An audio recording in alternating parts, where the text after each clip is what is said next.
name of Allah, the most gracious, the most merciful. Qasim saw this dream on January 30th, 2020. In this dream, I was inside a house in which many other people were also present. While looking around, my gaze lands upon a man who I didn't recognize at first, but then I realized that I have seen this man before. This man is seated on a chair against the wall. Upon careful inspection, I recognize that this man is Imran Khan, and he seemed to be busy with his work. Eventually, I get occupied in my own work. A few moments after, I recalled that I have tried my best to reach Imran Khan and share my important dreams, and now that I have this opportunity, I ought to take advantage of it and speak with him. I reach closer to Imran Khan and I tell him that I have seen many dreams regarding you, and I have also tried very hard to get the message of these dreams to you, but I was not successful. Now that I have this opportunity, I would like to share a dream with you, and I want you to ponder about this dream. And when you have time, come and meet me so that I can discuss the dreams in greater detail, as my dreams are coming true just as I have seen them. I narrate that on July 25th, 2018, a night before the elections, I saw in a dream that you are elected as Pakistan's Prime Minister, but you struggle and fail to fulfill the promises you had made to the people.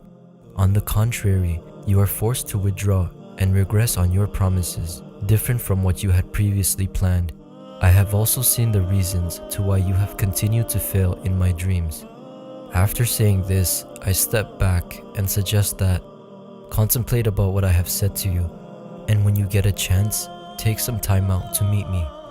I then move away and it eventually gets dark. I am in the same house and I see that Imran Khan is walking with a few other individuals.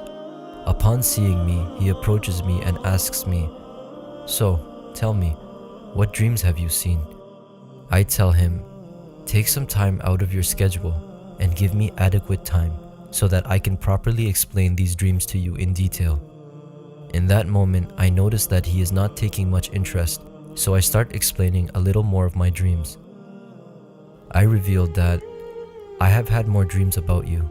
For instance, I've seen that the people surrounding you do not let you work, give you incorrect advice, and misguide you, and they report incorrect information regarding the progress of their work, when in reality, the opposite is happening in Pakistan. Within your party, there are opposing members who have formed internal rifts and groups, and the coalition members are also pressurizing you. I also state that I have not made up any of this information. I have seen all this in my dreams and have uploaded my dreams as I saw them on YouTube on earlier dates. If you wish, you can verify this information yourself. And I have also seen in my dreams that Osman Buzdar will cause the most damage to your party and hurt its reputation. Upon hearing this, Imran Khan realizes that I have proof for what I say, and he starts taking more interest in the dreams. He proceeds to further discuss with me. He asks, "What other dreams have you seen?" Nearby in the room, I saw 2 chairs, and we both sit on these chairs as I begin to explain my dreams to him. I say that in the dream I saw on July 25th, 2018, I see that you have become the Prime Minister of Pakistan, but you encounter many difficulties and problems that you are unable to fulfill your promises. Internal party rifts, grouping, and pressure from the coalition also hinder your activity, and you become fed up of these circumstances. You also say, "Why are these people not letting me work properly?" Nevertheless, aside from these things, the most detrimental action that you have done was when you bowed down to prostrate to the shrine in Pakpatan, as it was shirk. And remember that you yourself said that you will not bow down in front of anyone except Allah. Upon hearing this, Imran Khan interrupts me and states, "No, I did not prostrate to a grave. I just kissed the floor, and people have taken this incorrectly and propagated against me." I responded by saying, "No. 2 days after you had prostrated, I saw another dream in which I was shown that even if someone bows, like performing a ruku, in front of anyone else except Allah, that person has also committed shirk. Recall that you yourself used to say, Iyaka na'budu wa iyaka nasta'in, and just to become the Prime Minister, you bowed down in front of someone other than Allah. This is the reason why you no longer have Allah's help, and you have also not repented or asked for forgiveness for your actions. I also saw in another dream that you prioritize on addressing the greater issues in Pakistan and reduce the current account deficit. In doing so, you forget to focus on the increasing prices and inflation, which increases abruptly and reaches a point in Pakistan where you are not able to control it despite your many efforts. In this situation, the citizens of Pakistan and the opposition advise you that the economy is falling and not functioning correctly, but you ignore them and only trust the people you are surrounded by. I have also uploaded this dream on YouTube at an earlier date. With regards to Usman Buzdar, I saw this dream in 2014 that you and your party members are traveling on a truck.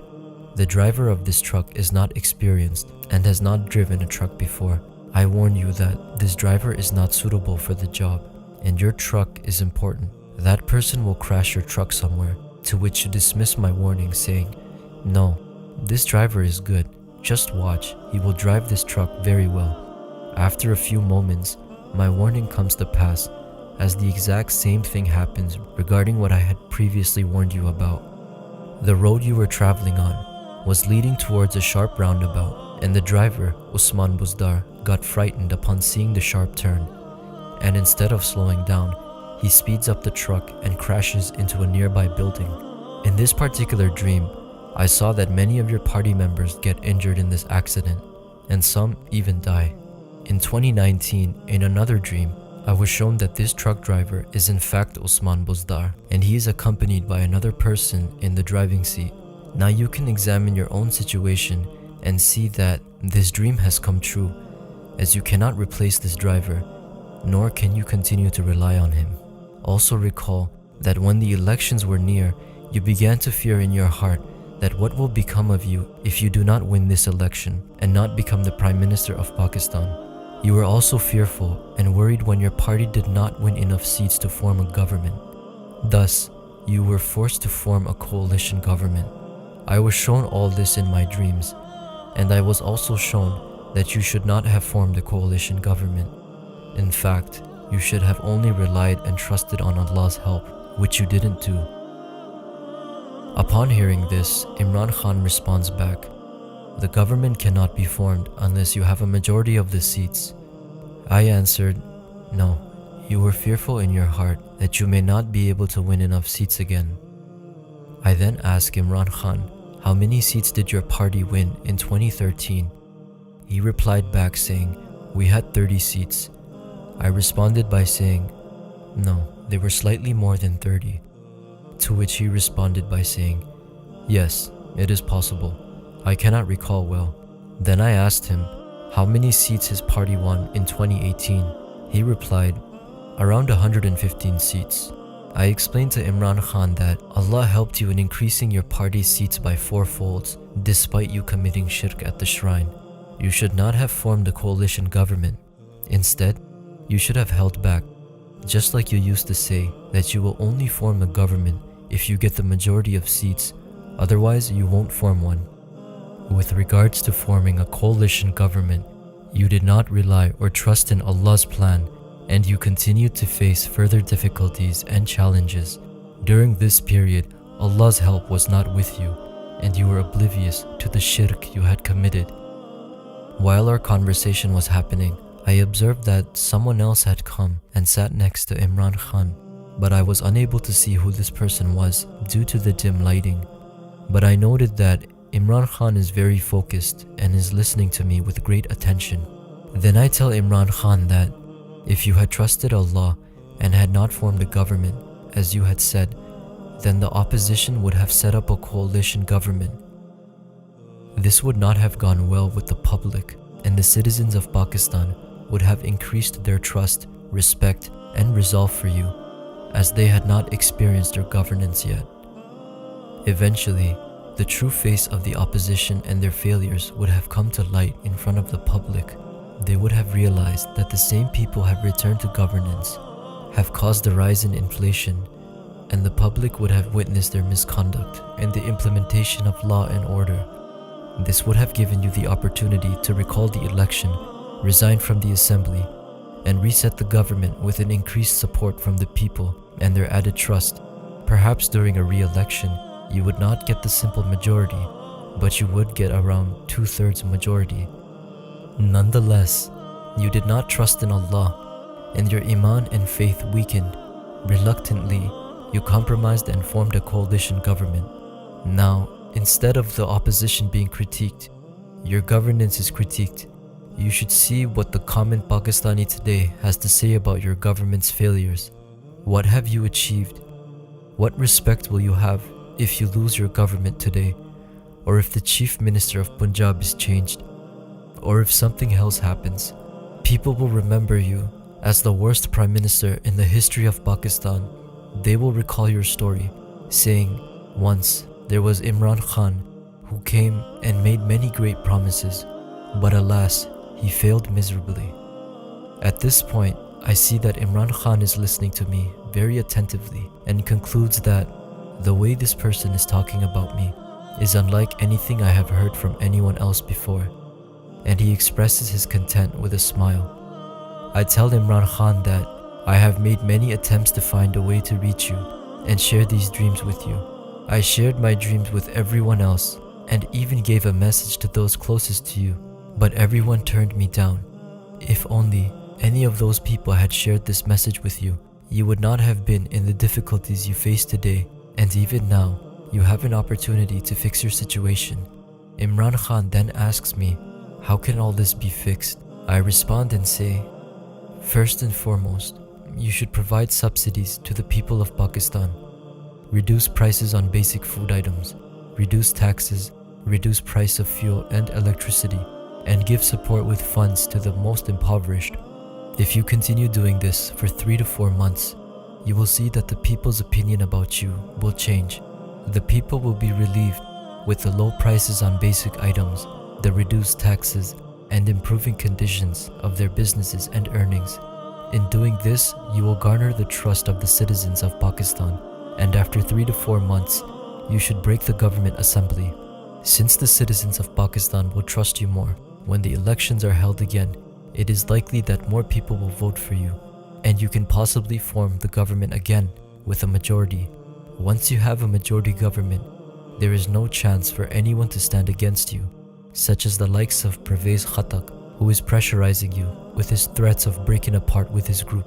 If you had 2/3 majority or more, no one would dare to threaten your authority. Upon hearing all this, I see relief in the eyes of Imran Khan, and he regrets that he did not hear these suggestions before. However, after hearing my suggestions about lowering the prices for 3 to 4 months, he interjects, stating that the IMF will not allow me to reduce prices and taxes for 3 to 4 months. I respond by saying, don't be afraid, you are still worried about what the IMF will do and the kind of pressure you will encounter on an international level. You should repent and ask for forgiveness for the shirk you have committed and place your trust solely in Allah. The IMF can't do anything. At most, the IMF will stop giving you further loan funding. What else can they do? But if you do not trust in Allah's plan, you will not be successful. Imran Khan pays great attention to what I have to say, and he expresses relief in hearing the resolution, but he also regrets that he had not heard about my dreams earlier. And the dream ends there.